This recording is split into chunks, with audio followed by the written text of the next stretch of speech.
Good afternoon, everyone, and happy Monday to you. Um, I just would like to say a couple things real quick before we get started on content and curriculum. First off, thank you for your patience as I was coaching on Friday and ended up being a very, very long weekend. We ended up making it to the last match, the finals, and we lost 2-3 in a really close match. So, again, thanks for your patience and understanding. It's 10 years in a row we've made it to the state finals, and 9 years in a row we are either state runner-up or state champion. But it every year it seems like it's hard to do, and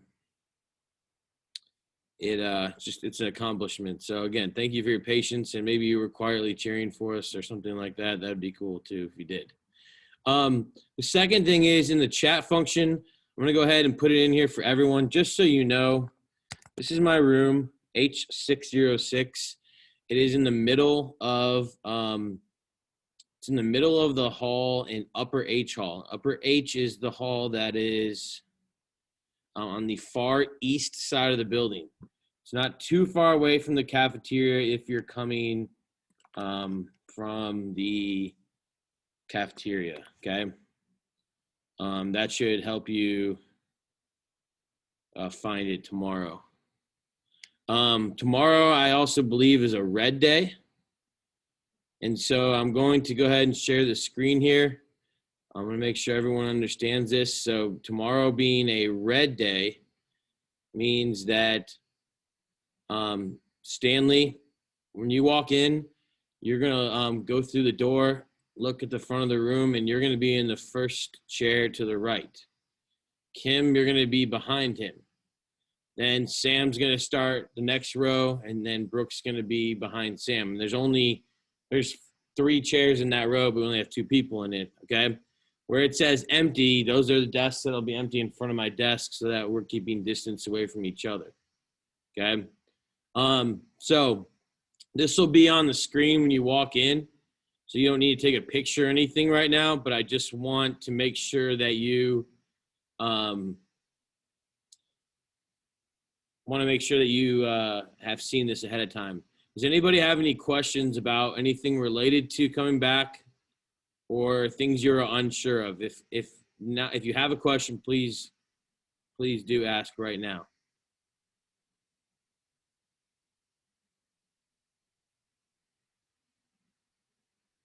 Okay. I'm still obviously trying to figure out how the learning activities and how our week's going to be different. I'm going to try, like I said, to do things pretty normally, stay on the exact schedule we were on unless I have to change it, which I might. Just depends, okay?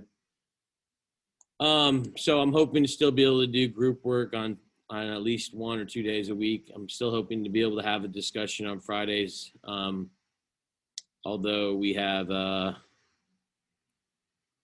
believe we'll have a test this Friday, okay, over the 3 chapters. So I'm going to go ahead and put up a question to get class started. So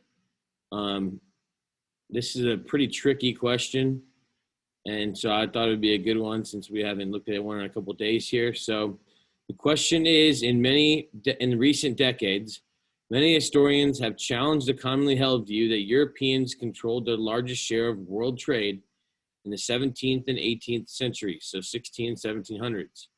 Which of the following evidence from the period would best support this historical reinterpretation?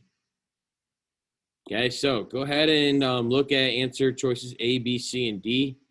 And then in the chat function, put them, please, where it and send me a private chat with A, B, C, or D, your answer, okay?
Got 17 responses. I'm looking for 26. Come on, folks.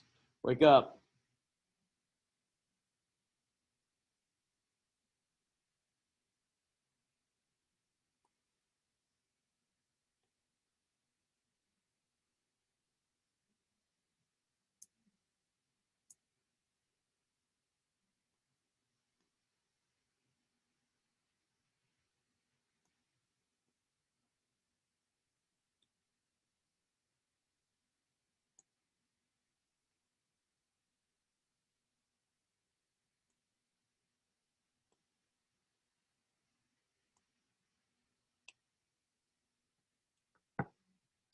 All right. I got 22. So this one's going to be obviously a little bit more challenging. We got 1, 2, 3, 4, 5, 6. 6 people got it correct. So listen to the explanation here, please. So correct answer is D. They say on here that it's would be highly likely that it would be on the exam. And they're looking for you to understand that basically the opposite of what you would expect. And so D is correct because European merchants transport only a fraction of the goods shipped locally. That would support the argument that they made above. Okay, they challenged the idea that the Europeans had the largest share. So that's why D is most correct. Okay. Hopefully that makes a little bit of sense. That's the kind of argument, though, and reasoning that they're going to be asking you to do on the AP exam, and that's why we practice these questions. Okay, so for the 21 or 22 of you that participated, good job and thanks. All right, we're going to move forward here with 2 things. I need to go back to Canvas page. So the first thing is under modules here, you're going to see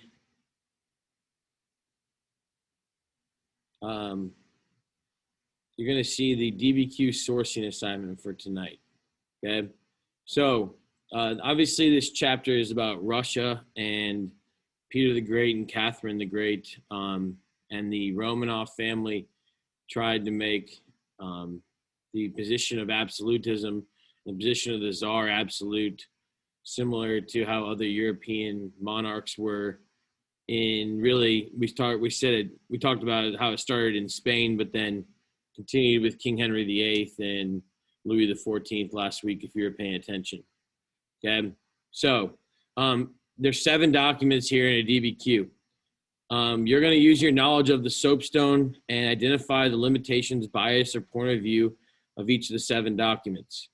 Okay, so this is what you're going to have to be able to do on at least 4 of the documents for the AP exam when you write your DBQ. So that's what we're practicing. I don't expect you to be able to understand necessarily how the documents would be grouped or work together to answer the prompt, because we need to talk about that tomorrow, obviously, and Wednesday. Okay, but that's what I want you to do for this purpose. Now, when you submit your assignment, submit it as a text entry, please. So just go down, doc 1. This is why it's, this is why it's biased, or this is the limitation.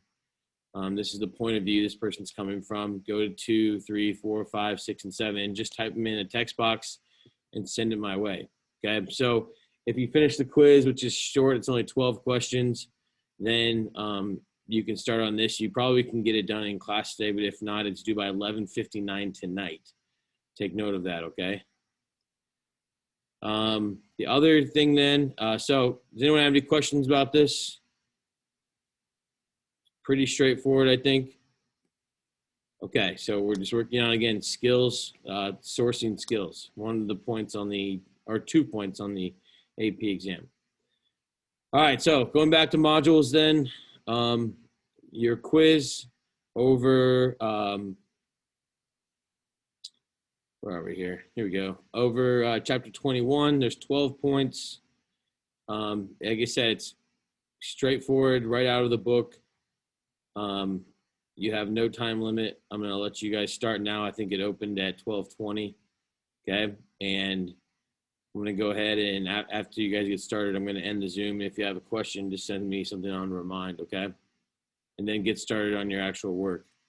I got to get a bunch of stuff still ready for tomorrow for you guys to be here and try to understand how the safety protocols are going to work, which are absolutely crazy. So feel free to start the quiz. You can get off here. If you have an individual question, I respect that. I'll stay here to answer, okay? Thanks, folks.